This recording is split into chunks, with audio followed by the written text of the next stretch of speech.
1. The son of promise. When Abraham was 100 years old, Sarah bore him a son. Sarah said with laughter, "God has made me laugh, and everyone who hears will laugh with me." The son was named Isaac. 2. Circumcision in the covenant. On the 8th day after his birth, Isaac was circumcised. This was the sign of the covenant that God had established with Abraham. His very existence was the evidence given according to God's promise. 3. The growth of Isaac. On the day the child grew and was weaned, Abraham held a great feast. But Hagar and Ishmael troubled Isaac. God said to listen to Sarah, for Isaac is the seed of promise. The test on Mount Moriah. God tested Abraham. He said to him, "Take your son, your only beloved son Isaac, and go to the land of Moriah, and offer him there as a burnt offering."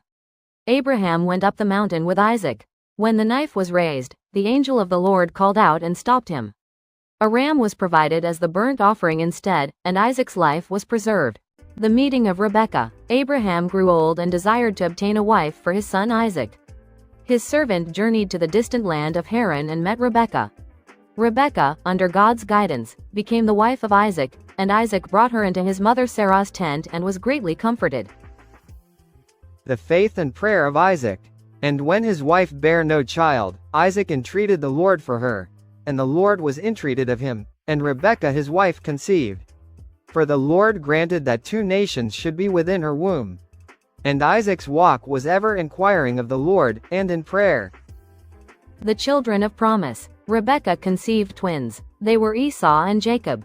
This was the fulfillment of God's word, "The elder shall serve the younger." 8. In the land of the Philistines. And there was a famine in the land, and Isaac dwelt in Gerar. And the Lord appeared unto him, and said, Go not down into Egypt. Dwell in the land which I shall tell thee of. Sojourn in this land, and I will be with thee, and will bless thee. Then Isaac sowed in that land, and received in the same year an hundredfold, and the Lord blessed him. But the Philistines envied him, and stopped all the wells which his servants had digged. Yet Isaac strove not with them, but digged another well. The blessing of the wells. And the wells which Isaac digged did spring forth water continually. And when he strove not, but yielded, the Lord granted him peace. Then Abimelech king of Gerar came unto him, and said, We saw certainly that the Lord was with thee. Thus the blessing of God was made manifest in the life of Isaac. Succession of the faith. And Isaac blessed Jacob, and thus the faith was handed down. The covenant line was not broken. The God of Abraham, the God of Isaac, and the God of Jacob. Isaac's life was not with splendor, yet it bare witness to the faithfulness of God, who keepeth his covenant and his promises.